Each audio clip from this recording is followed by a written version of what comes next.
he was describing what great coaches do. And what they do is they are your external eyes and ears, providing a more accurate picture of your reality. They're recognizing the fundamentals. They're breaking your actions down and then helping you build them back up again. After 2 months of coaching, I felt myself getting better again.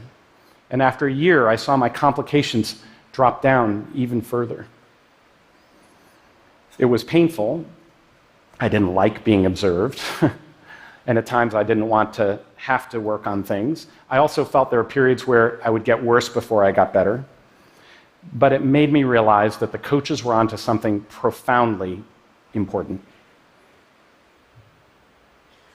In my other work, I lead a health systems innovation center called Ariadne Labs, where we work on problems in the delivery of healthcare, including global childbirth. As part of it, we had worked with the World Health Organization to devise a safe childbirth checklist.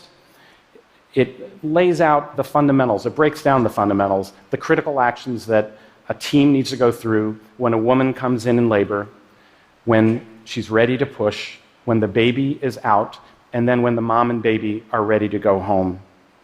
And we knew that just handing out a checklist wasn't going to change very much. And even just teaching it in the classroom wasn't necessarily going to be enough to get people to make the changes that you needed to bring it alive. And I thought on my experience and said, what if we tried coaching? What if we tried coaching at a massive scale? We found some incredible partners, including the government of India, and we ran a trial there in 120 birth centers in Uttar Pradesh, in India's largest state. Half the centers basically we just observed, but the other half got visits from coaches. We trained an army of doctors and nurses like this one who learned to observe the care and also the managers, and then help them build on their strengths and address their weaknesses. One of the skills, for example, they had to work on with people, turned out to be fundamentally important, was communication. Getting the nurses to practice speaking up when the baby mask is broken or the gloves are not in stock or someone's not washing their hands. And then getting others, including the managers, to practice listening.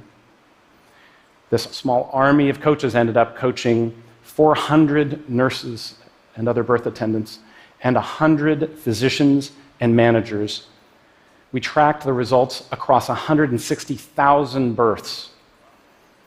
The results in the control group, you had, and these are the ones who did not get coaching, they delivered on only 1/3 of 18 basic practices that we were measuring.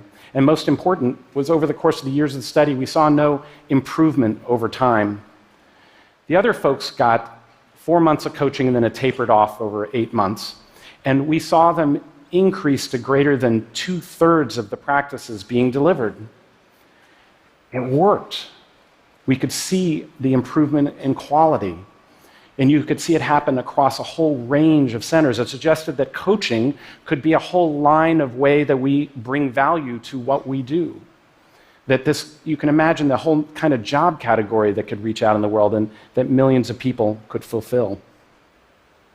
We were clearly at the beginning of it, though, because there was still a distance to go. You have to put all of the checklists together to achieve the substantial reductions in mortality. But we began seeing the first places that were getting there, and this center was one of them, because coaching helped them learn to execute on the fundamentals. And you could see it here. This is a 23-year-old woman who had come in by ambulance in labor with her third child. She broke her water. Her water broke in the triage area, so they brought her directly to the labor and delivery room, and then they ran through their checks. I put the timestamp on here so you could see how quickly all of this happens and how much more complicated that makes things. Within 4 minutes, they had taken the blood pressure, measured her pulse, and also measured the heart rate of the baby. That meant that the blood pressure cuff and the fetal Doppler monitor, they were all there, and the nurse knew how to use it. The team was skilled and coordinated. The mom was doing great. The baby's heart was 143, which is normal. 8 minutes later, the intensity of the contractions picked up. So the nurse washed her hands, put on clean gloves, examined her, and found that her cervix was fully dilated. The baby was ready to come. She then went straight over to do her next set of checks. All of the equipment, she worked her way through and made sure she had everything she needed at the bedside. The baby mask was there, the sterile towel, the sterile equipment that you needed. And then 3 minutes later, one push, and that baby was out. I was watching this delivery, and suddenly I realized that the mood in that room had changed.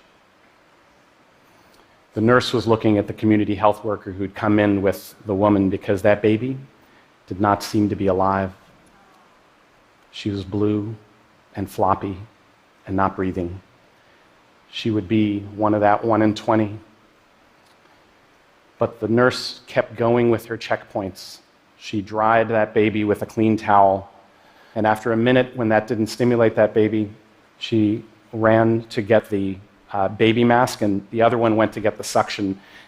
She didn't have a mechanical suction because you couldn't count on electricity, so she used a mouth suction. And within 20 seconds, she was clearing out that little girl's airways. And she got back a green, thick liquid, and within a minute of being able to do that and suctioning out over and over, that baby started to breathe.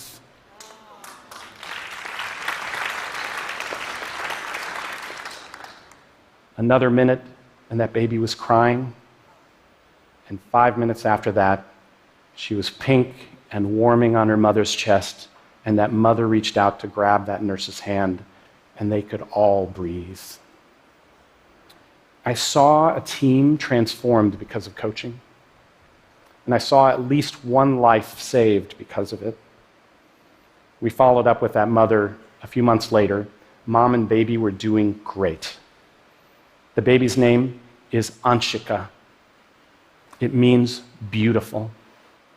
And she is what's possible when we really understand how people get better at what they do. Thank you.